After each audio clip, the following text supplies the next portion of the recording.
আসসালামু আলাইকুম। সকলকে স্বাগত জানাচ্ছি আজকের আলোচনায়।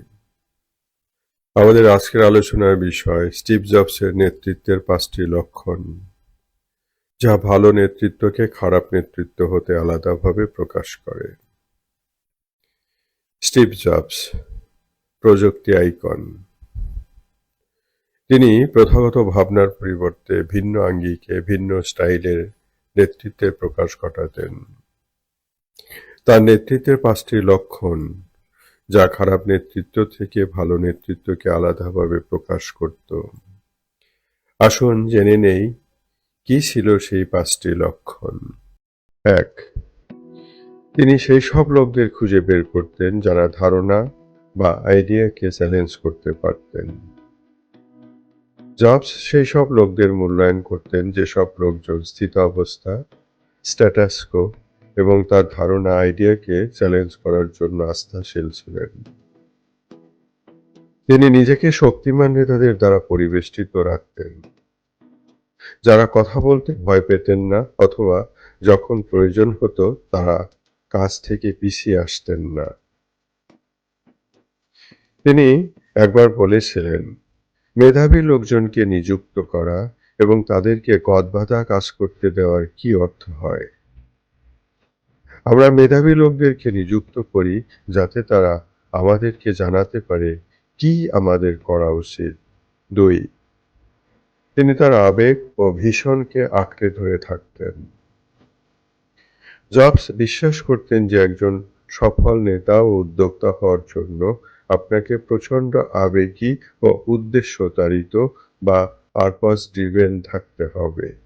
এই আবেগ হচ্ছে সত্যিকারভাবে সেই আবেগ, আকাঙ্ক্ষা ও উত্তেজনা যা অ্যাপলের কর্মীদেরকে গভীরভাবে উদ্দীপ্ত করেছিল যুগান্তকারী পণ্য সৃষ্টি করতে, অসম্ভবকে সম্ভব করে তুলতে, পৃথিবীবাসীকে নতুন পণ্যের সেবা উপভোগ করতে দিতে। ৩. একনিষ্ঠভাবে মনোনিবেশ করা। জবস তার কাজে একনিষ্ঠভাবে মনোনিবেশ করতেন। জবসের জীবনীকার ওয়াল্টার আইজাকসন লিখেছেন, জবস মারা যাওয়ার পূর্বে গুগলের সহ-প্রতিষ্ঠাতা ল্যারি পেইজ একবার জবসের সাথে সাক্ষাৎ করেন। জবস তাকে নিবিষ্ট থাকার বিষয়ে বলেছিলেন, গুগল বড় হয়ে কি করতে চায় তা খুঁজে বের করো। তিনি তাকে আরও বলেছিলেন, এখন তো সব পরিকল্পনা ম্যাপের মধ্যে সীমিত। কোন ৫টি পণ্য নিয়ে তুমি কাজ করতে চাও তা ঠিক করো, অন্য সব কিছু ভুলে যাও, কারণ অন্য সবই বিভ্রম সৃষ্টি করবে।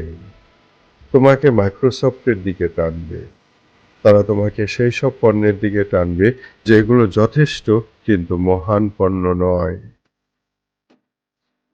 আইজাকসনের বিবরণ অনুযায়ী ল্যারি পেইজ স্টিভ জবসের উপদেশ পালন করেছিলেন অক্ষরে অক্ষরে এবং কর্মচারীদেরকে নির্দিষ্ট কিছু পণ্যের প্রতি মনোযোগ নিবিষ্ট করতে তাড়িত করেছিলেন। ৪. স্টিভ জবস তার সজ্ঞা উইজডমের উপর নির্ভর করতেন। স্টিভ জবস বিশ্বাস উপলব্ধি করতেন যে ক্রেতার কি প্রয়োজন তা সবসময় তাদের জিজ্ঞাসা করার বিষয় নেই, বরং তাদের কি প্রয়োজন তা তারা জানার বা বুঝার আগেই অনুধাবন করতে পারা গুরুত্বপূর্ণ বিষয়।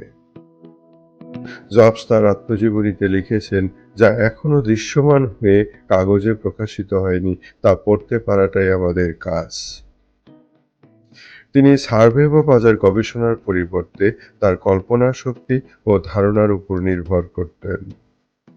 তার অনুধাবন ক্ষমতার উপর নির্ভর করে তিনি বুঝতে পারতেন লোকের আসলে কি প্রয়োজন।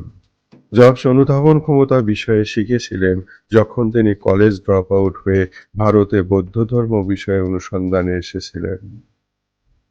তিনি দেখেছিলেন যে সেখানকার লোকেরা যুক্তির চেয়ে অধিক পরিমাণে অনুধাবন ক্ষমতার উপর নির্ভর করে। তিনি বলেছিলেন, আমার মতে বুদ্ধিমত্তার চেয়ে অনুধাবন ক্ষমতা অধিক শক্তিশালী। ৫. তিনি বিশ্বাস করতেন সৃষ্টিশীলতা কেবলমাত্র মুখোমুখি মিটিং ও কাজের মাধ্যমে ঘটে। জবস জোরালোভাবে মুখোমুখি সভা করাকে বিশ্বাস করতেন। তিনি আইজাকসনকে বলেছিলেন, আমাদের নেটওয়ার্ক যুগে আমাদের মধ্যে এক প্রকার বিশ্বাস ও প্রবণতা কাজ করে যে ইমেইল অথবা আইচ্যাটের মাধ্যমে ধারণা বা কল্পনার উন্নয়ন ঘটতে পারে। তিনি বলেছিলেন, ইহা উন্মত্ততা ছাড়া কিছু নয়। সৃষ্টিশীলতা আসে স্বতঃস্ফূর্ত মিটিং, ঘন ঘন আলাপ আলোচনার মাধ্যমে। আপনি কারো কাছে উপস্থিত হলেন, আপনি জানতে চাইলেন সে কি করছে, আপনি বললেন ওয়াও, এবং এভাবে আপনি সহসাই সকল প্রকার সফল ধারণার জন্ম দিতে শুরু করলেন। জবসের ভীষণ উদ্ভাবনী ক্ষমতা এবং উচ্চমান যুগান্তকারী সাফল্যের ইতিহাস সৃষ্টি করেছে।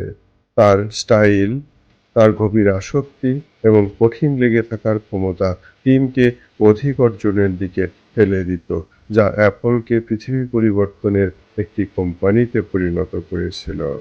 ধৈর্য ধরে আমাকে শোনার জন্য অসংখ্য ধন্যবাদ ও কৃতজ্ঞতা। সবাই ভালো থাকুন, সুস্থ থাকুন, আর অবশ্যই সাথে থাকতে ভুলবেন না।